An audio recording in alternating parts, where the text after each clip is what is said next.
In the spring of 1829, a tenant farmer near the Delaware-Maryland border stumbled upon a chilling secret buried just beneath the soil, when his plow horse suddenly sank into the earth.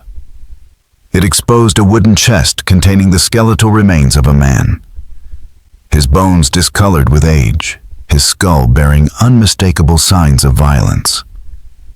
But this was no isolated discovery.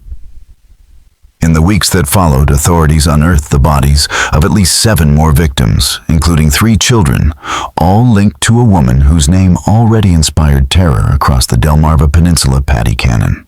For nearly 20 years, Cannon operated what historians now refer to as the Reverse Underground Railroad, a brutal network that abducted free African Americans and escaped slaves to sell them back into bondage in the Deep South. But her crimes didn't stop at trafficking. She was also a remorseless killer who eliminated rival slavers, silenced witnesses, and even murdered children if they threatened her enterprise. Though officially indicted for 4 murders, testimony from locals suggested her death toll exceeded 20. The reach of Cannon's operation extended well beyond her Delaware stronghold, affecting communities from Philadelphia to the Mississippi Delta. Protected by racial prejudice, bureaucratic chaos, and a society that largely ignored the fates of black victims, her criminal network thrived in the shadows for over a decade. Cannon's base of operations was in a lawless wedge of land known as Johnson's Crossroads, now called Reliance, where Delaware's Sussex County met Maryland's Caroline and Dorchester counties. This unique location allowed criminals to cross jurisdictional boundaries with ease, evading arrest by simply stepping into another county. The landscape, with its thick forests, winding rivers, and isolated farms, was ideal for hiding captives and avoiding detection.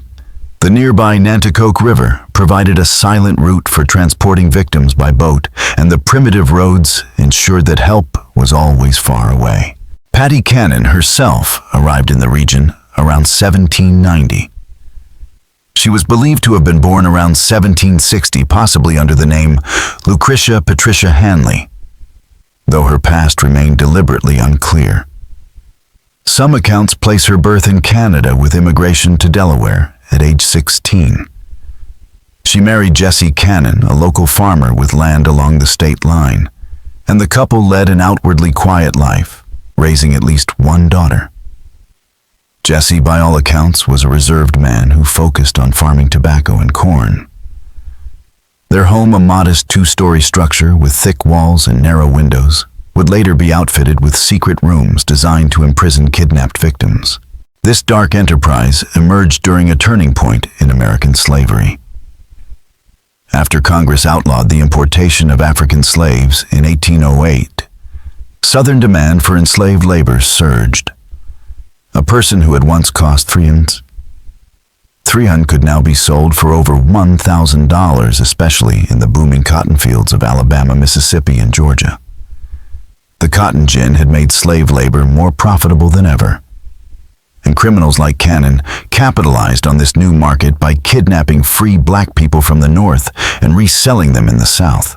The Delmarva Peninsula, with its large population of free African Americans, became a hunting ground for traffickers. Many black families in Maryland and Delaware had gained their freedom after the Revolutionary War, either through legal emancipation or the goodwill of former owners. But their lives were fraught with danger. Legally free, yet socially vulnerable, they had little protection. They couldn't vote, serve on juries, or testify against white assailants in most courts. They had to carry documents proving their freedom and lived under constant threat of being re-enslaved. Patty Cannon exploited this system with ruthless efficiency. Descriptions of her at the time painted a formidable figure nearly 6 feet tall and possessing a commanding, often intimidating presence. In an era when women were rarely seen as threats, Cannon shattered every expectation. Her ability to manipulate, terrify, and dominate those around her made her one of the most feared criminals of her time. Her story is more than just a tale of murder and kidnapping. It's a brutal chapter in the history of American slavery, a reminder of the darkness that flourished when justice looked the other way. Patty Cannon was known for her deep, commanding voice and violent temper, especially when challenged.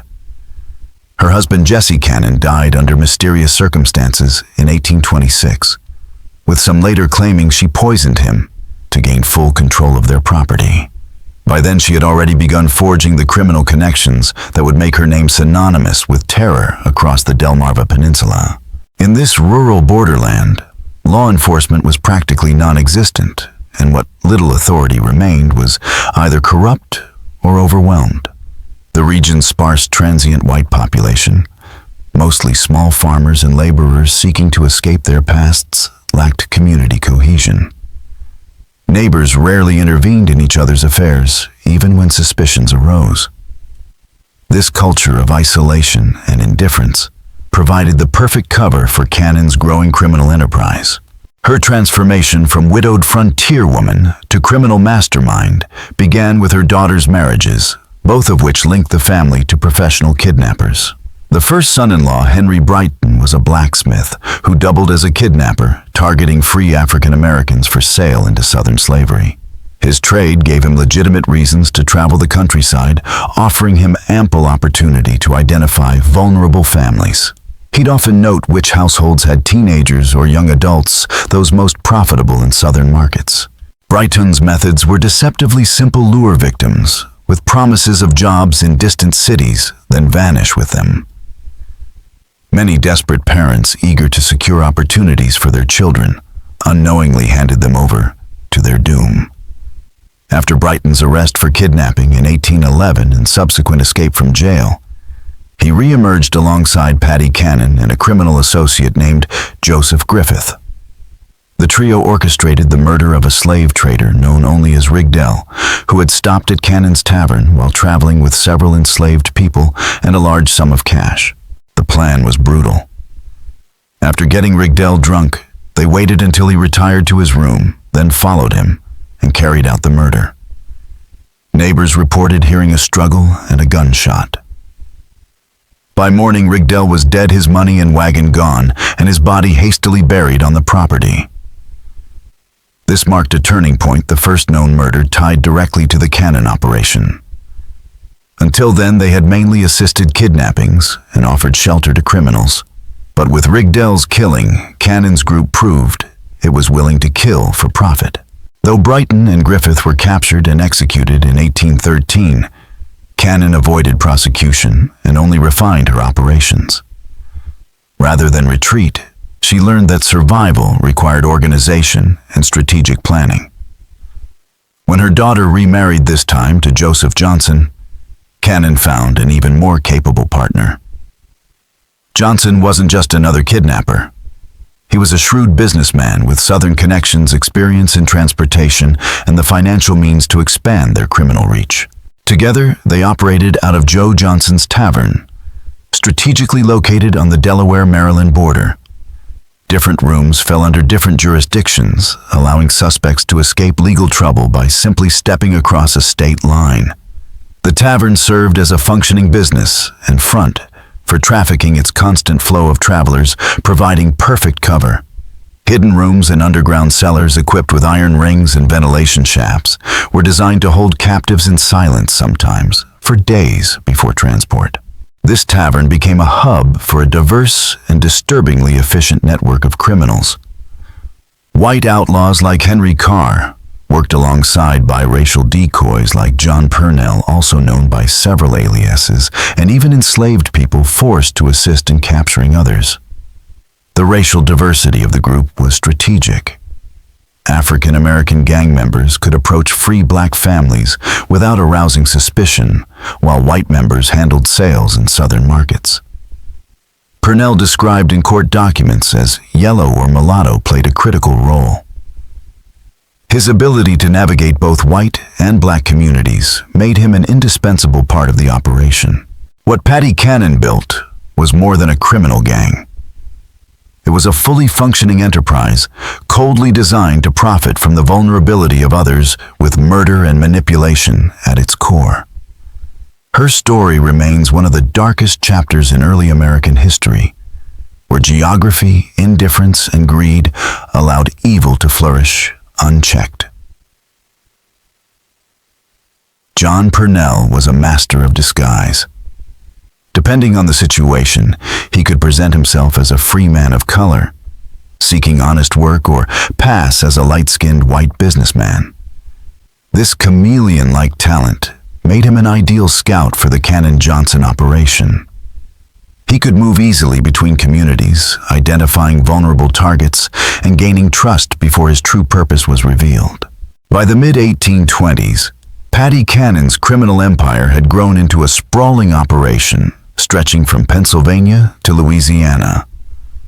The network had active connections in Alabama, Mississippi, and Georgia, where buyers eagerly awaited new shipments of human cargo. The scope of the enterprise caught the attention of Philadelphia Mayor Joseph Watson, a Quaker with a deep commitment to protecting free African Americans. As he investigated a wave of disappearances in his city, the trail consistently led back to the Delmarva Peninsula. Watson's findings were horrifying. In 1825 alone, he uncovered dozens of kidnappings tied to Cannon's gang. The victims weren't random. They were handpicked for their vulnerability. Young adults brought high prices in the Deep South, and children were also in demand, trainable, adaptable, and capable of providing decades of labor. This was not opportunistic crime. The Cannon gang ran an organized operation with detailed intelligence on their targets. They knew who had recently lost jobs, which families were struggling, and who might be desperate enough to accept a suspicious job offer. One of the most haunting testimonies came from Lydia Smith, a 25-year-old free woman abducted in 1825. Her story, preserved in court records, revealed the inner workings of the gang's operation. She was seized while walking alone near Philadelphia, blindfolded, chained, and taken by a wagon to the Delaware-Maryland border. Her journey took several days. Upon arrival, she was confined in a hidden room beneath Cannon's home, where she quickly realized she wasn't alone. According to her, dozens of captives were kept in separate underground chambers, men, women, and children, all chained, isolated, and terrified. Smith spent 5 months imprisoned, first at the Cannon residence and later at Johnson's Tavern. She described dark, airless rooms with no sanitation, meager food, and guards who brought candles only during feeding times. Victims endured constant fear, psychological torment, and the knowledge that they were being prepped for sale into lifelong bondage. Before their transport, South captives were stripped of any documents proving their free status. Personal belongings were destroyed. New names and identities were assigned to make them appear as legally enslaved. Resistance was met with beatings. Obedience was enforced through cruelty. Despite the scale and brutality of these crimes, the local white community largely looked the other way. The disappearance of African Americans went uninvestigated. Even when locals noticed odd wagons arriving at night or overheard screams from the properties, few said anything. Law enforcement, when it existed, showed little interest, often dismissing victims as inherently suspicious. But some neighbors went beyond silence.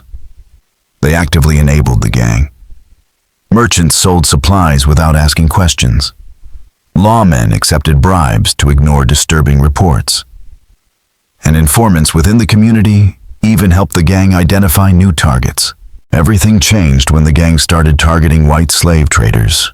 These men, though engaged in the legal slave trade, were still powerful members of the Southern economy. Their disappearances couldn't be ignored. One early case around 1820 involved a trader named Bell, or possibly Miller from Georgia, who vanished while traveling through Cannon territory with as much as $35,000 in cash. He was last seen at Cannon's establishment. His horse was later found in her possession, but when questioned, she claimed he had departed south with a shipment of enslaved people. Investigators doubted the story, and for good reason. This marked the beginning of a deadly pattern. White traders were lured to the tavern under the guise of legitimate business. Once there, they were plied with alcohol and encouraged to reveal details about their plans and finances. When the moment was right, They were killed. Their money was stolen. Their bodies buried. And any enslaved people they had with them were absorbed into the Cannon-Johnson supply chain. These murders were extremely profitable. A single trader could carry enough cash to bankroll the gang's operations for months. More importantly, eliminating competitors allowed Cannon and Johnson to tighten their grip on the region's illegal trade routes. But with each white victim, the pressure grew. By the mid-1820s, Mayor Watson was offering $500 rewards, an enormous sum at the time, for information leading to arrests. Pennsylvania Governor John Andrew Schulze began coordinating with Southern officials to track abducted citizens. The case was no longer about individual disappearances. It had become an investigation into a vast and structured criminal network operating across multiple states for over a decade. Watson's rewards began to bear fruit. People who had once stayed silent, former gang members, resentful associates, even escaped victims, started talking. Rumors became testimony. Secrets turned into leads. But the Cannon gang responded not with retreat, but with bloodshed. As pressure mounted, they escalated their violence, eliminating anyone they suspected of cooperating with authorities. Far from scaling back, they became more ruthless than ever. Patty Cannon's downfall began the moment she expanded her list of victims to include those whose disappearances couldn't be ignored. The violence of her later years reflected not only the brutality of her enterprise, but also her growing paranoia. By the 1820s, her criminal empire was generating an estimated $50,000 annually, a staggering fortune in early 19th century America. But success came with risk.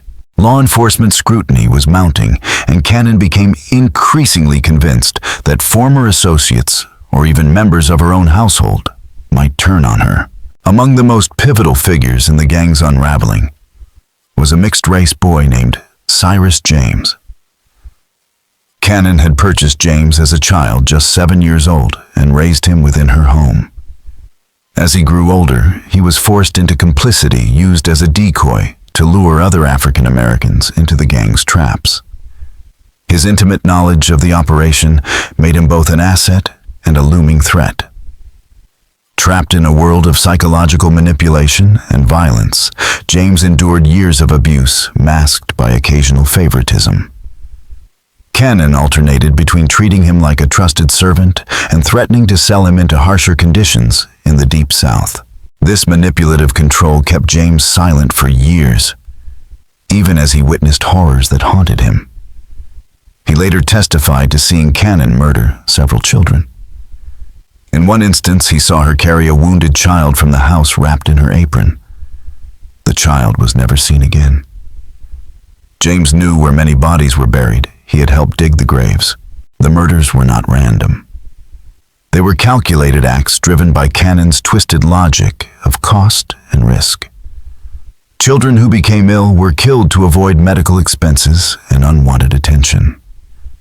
Those who resisted or insisted on their free status were silenced permanently. Even infants born to kidnapped women were sometimes murdered if deemed a burden. This systematic cruelty revealed a criminal enterprise that viewed human life purely through the lens of profit and control. The gang's violence escalated when they began targeting white slave traders. Initially a tactic to eliminate rivals and increase profits, it soon attracted the kind of attention that Cannon had avoided for years. She had grown so used to impunity, her crimes against African Americans had barely raised alarms that she miscalculated the consequences of murdering white men. The legal system that ignored black victims would not remain silent over missing white slave traders. Around 1820, a trader from Georgia, known as Bell, or Miller, disappeared while traveling through Cannon's territory with as much as $35,000 in cash. He was last seen at her establishment, and his horse was later found in her possession. Cannon claimed he had sailed south, but authorities doubted the story. His disappearance marked a turning point. Then, in early 1829, everything unraveled. A tenant farmer working land cannon had rented out unearthed a wooden chest while plowing a chest that held human remains, later identified as those of the missing Georgia trader. The chest was expertly built, sized to fit a body perfectly, indicating this was no panicked burial, but part of a long-standing systematic method for hiding murders. The discovery triggered a multi-state investigation, unlike anything seen at the time. Delaware and Maryland authorities, along with representatives from the Pennsylvania governor's office, launched a coordinated search of all cannon-linked properties. Led by Sussex County Sheriff Joseph Houston, the team secured unusually broad search warrants, allowing them to excavate suspected burial sites and use evidence across jurisdictions. This was a decisive blow to the legal loopholes Cannon had exploited for years. On April 3, 1829, Cyrus James was apprehended in Delaware as he attempted to flee. Faced with the threat of execution and an avalanche of evidence, James made the courageous decision to cooperate. It was a choice not just of survival, but of conscience. Despite the risk to himself, he chose to expose the truth about the woman who had enslaved and manipulated him for most of his life. His testimony was explosive. Speaking to a justice of the peace in Seaford, Delaware, James revealed that Cannon, along with Joseph Johnson and Johnson's brother Ebenezer, had murdered the Georgia trader during supper. He had seen them carry the body, place it in a wooden chest, and bury it. But that was only the beginning. James outlined the gang's entire operation in shocking detail: burial locations, transport routes, southern buyers, and the names of dozens of associates. Guided by his information, authorities began to excavate Cannon's land systematically. One of the first discoveries was the body of a young mixed-race child believed to have been murdered by Cannon, due to suspicions that the child's father was white, possibly even someone within her own family. The child had lived in Cannon's house. His death was motivated not by profit, but by Cannon's twisted racism and fear that the child's identity could pose a threat. More remains followed. Authorities found 2 additional wooden boxes, each containing human bones. James identified one as a child he had seen Cannon beat to death with a wooden stick. The other belonged to an adult whom the gang had believed was a free person, with wealth making them a target for both kidnapping and robbery. Each new discovery solidified what James had confessed. This was not a disorganized gang of criminals, but a highly structured network that had operated for years with shocking efficiency and cruelty. With James's testimony and mounting physical evidence, the empire Paddy Cannon had built on blood fear and calculated violence finally began to collapse. The systematic nature of the murders uncovered during the investigation revealed that Paddy Cannon was far more than a common criminal. She was by every measure a serial killer, one who had operated with near total impunity for years. Her protection came not only from the remote geography of her base of operations and the racial apathy of local law enforcement, but also from a network of accomplices who profited alongside her. As authorities excavated her properties, Cyrus James's testimony was confirmed in chilling detail. The wooden boxes used to bury victims were nearly identical in size and design, custom-built to hold human bodies, not hastily thrown together. The placement of the graves followed patterns that pointed to methodical planning. Worst of all, forensic evidence suggested that some victims had been buried alive. News of the discoveries spread quickly, and with it came a wave of new witnesses, neighbors who had lived in fear of Cannon for years, now emboldened to speak. One of them, Thomas Freeman, a free African-American, recounted a harrowing escape.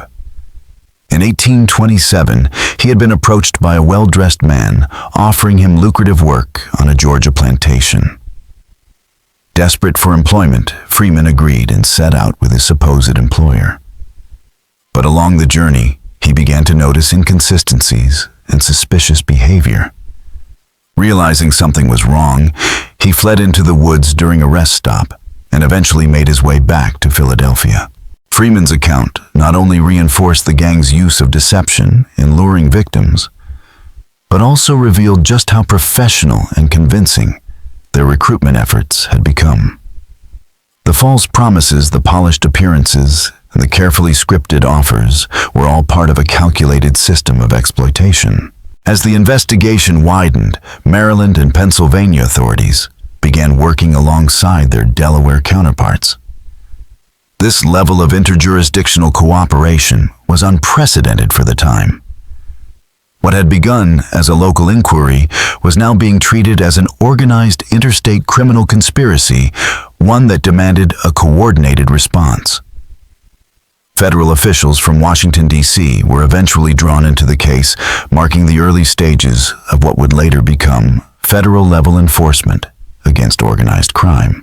On April 13, 1829, a grand jury in Delaware, composed of 24 white men as required by law, indicted Martha Patty Cannon on 4 counts of murder. These charges, signed by Attorney General James Rogers, marked the first serious legal action taken against any member of the Cannon gang for crimes committed against African Americans. The grand jury included a cross-section of society, farmers, merchants, and professionals. That they chose to indict a white woman for murdering black victims was a watershed moment driven by the undeniable strength of the evidence and the scope of Cannon's crimes. The indictments were unusually specific for the time.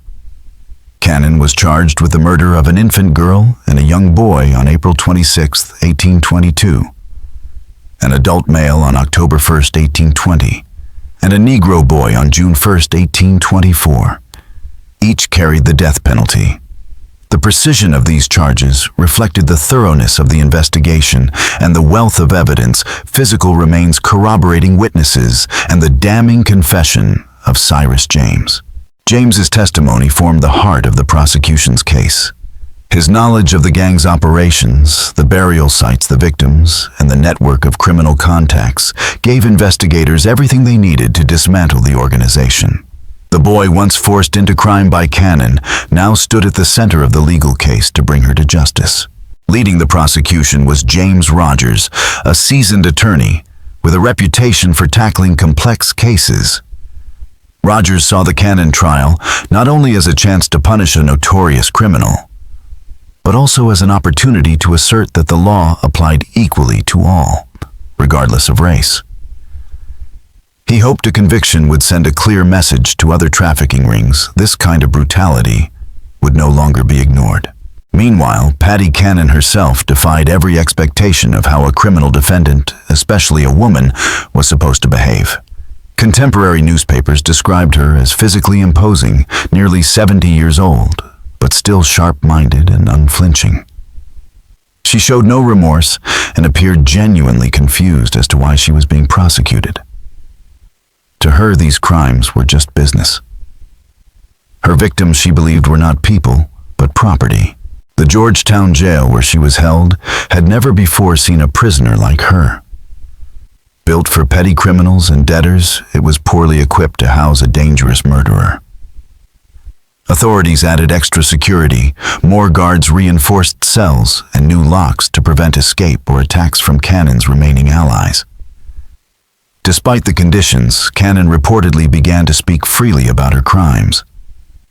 In casual conversations, she admitted to killing more than 24 people over her criminal career. Her victims included kidnapped African Americans, rival slave traders, and anyone she perceived as a threat to her enterprise. But what shocked investigators most was not the number of murders. It was her attitude. She spoke of killing with complete detachment, as if discussing farm chores. Children, adults, even babies, she referred to them not as human beings, but as obstacles or liabilities. Even hardened lawmen, familiar with the brutality of frontier justice, were disturbed by Cannon's coldness. Her lack of empathy, her calculated decisions to murder for profit or convenience, and her apparent absence of moral conscience revealed the full extent of the horror she had inflicted on an entire region. As the final chapter of her reign approached, it became clear that Cannon's downfall wasn't just the result of a failed crime or a careless mistake. It was the culmination of years of violence, corruption, and cruelty, finally exposed through the bravery of a young man she once enslaved, and the determination of a justice system that at last chose to act. Patty Cannon's confessions stunned authorities with their breadth and brutality. She admitted to crimes that went far beyond the 4 murder charges for which she had been formally indicted. According to her own account, she had orchestrated killings dating back to the early 1810s, kidnapped hundreds of individuals, and led a trafficking network that extended across multiple states. These revelations confirmed what investigators had long suspected: the bodies uncovered on her property represented only a fraction of the horrors committed under her direction. With public outrage mounting and the evidence overwhelming legal proceedings advanced with unusual speed for the era, there was a collective urgency to bring Cannon to trial, a desire for swift justice, fueled by the sheer scale of her atrocities and the media attention her case had attracted. Prosecutors intended to rely heavily on the damning physical evidence, the powerful testimony of Cyrus James, and supporting statements from other witnesses. Their case was straightforward, and the outcome seemed inevitable. The defense, by contrast, had little to offer. Cannon's only conceivable chance at leniency rested on appeals to her age and gender. But few believed a jury would show mercy in light of the monstrous nature of her crimes. Jury selection was scheduled for mid-May 1829, with a trial to follow shortly after. Legal observers from across the region planned to attend, and newspapers as far as Baltimore and Philadelphia prepared for extensive coverage. It was set to be one of the most consequential trials in Delaware's history. But justice would never be served in court. On May 11th, 1829, just 3 weeks before her expected execution, Patty Cannon was found dead in her jail cell. The cause of death was ruled suicide by poison.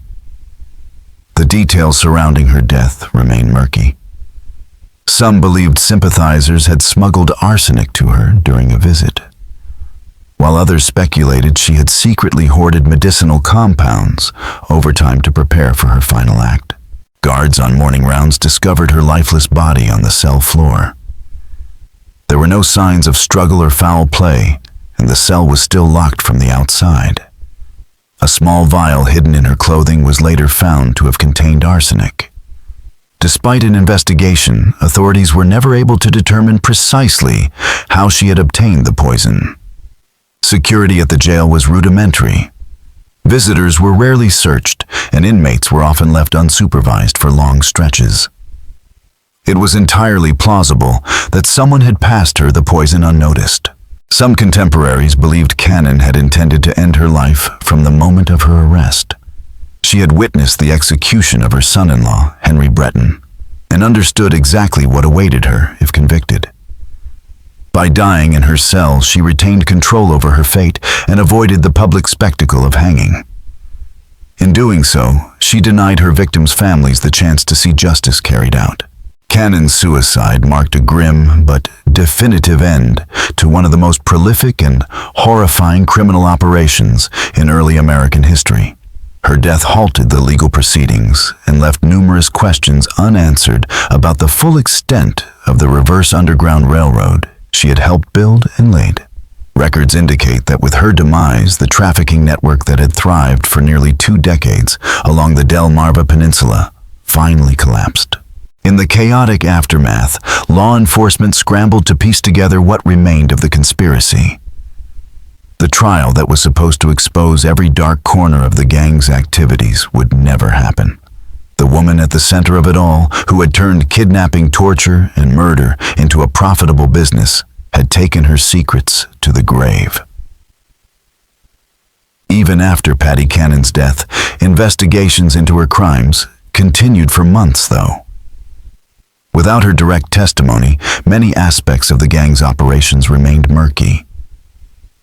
Her surviving co-conspirators, chief among them, her son-in-law, Joseph Johnson, and his brother Ebenezer, had fled south to Alabama or Mississippi before authorities could apprehend them. It's presumed they continued their criminal activities far beyond Delaware's reach.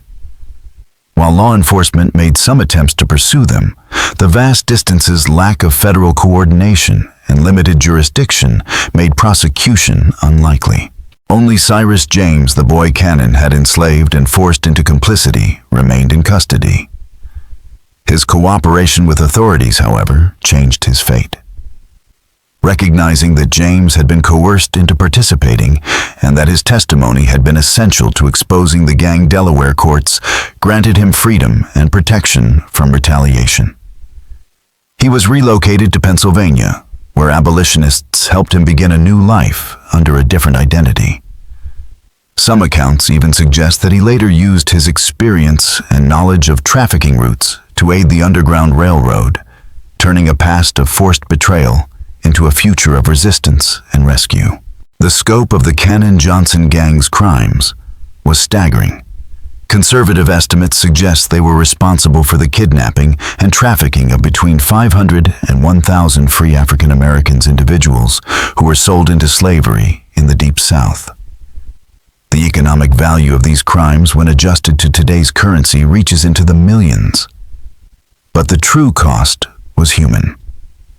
Each abduction tore apart families, extinguished futures, and deepened the wounds of a system that commodified human lives. Parents were separated from children. Spouses vanished. Communities lived in fear, knowing freedom offered no real protection. The gang's reach stretched from New York to Louisiana. It was part of a broader, deeply rooted network of illegal human trafficking, what historians now call the Reverse Underground Railroad. Exploiting weak law enforcement, jurisdictional gaps, and institutionalized racism, Cannon's enterprise operated nearly unchecked for almost 2 decades. After her suicide, Patty Cannon was buried without ceremony in the graveyard of the Georgetown jail. When the jail property was redeveloped in the 20th century, her remains were moved to a potter's field near a newer prison. But her story didn't rest quietly. In a grotesque twist, her skull was separated from her body and displayed publicly for years, at one point loaned to the Dover Public Library in 1961. While disturbing by modern standards, this macabre fascination reflected a public still haunted by her crimes and obsessed with their infamy. Yet Cannon's legacy is not just the tale of one woman's cruelty. It exposes the systemic violence that propped up American slavery, the legal vulnerabilities of free African Americans, and the criminal exploitation enabled by racism, neglect, and greed. Her network was a grim mirror image of the Underground Railroad, a pipeline not to freedom, but to enslavement. Historians continue to study Cannon's case as a cautionary tale of how organized crime can flourish in the gaps between laws and across invisible lines of indifference. Her ability to terrorize a region for years, despite widespread local awareness, illustrates the power of fear, complicity, and racial apathy. The fragmented and under-resourced law enforcement system of the early 19th century had no tools to stop her until it was far too late.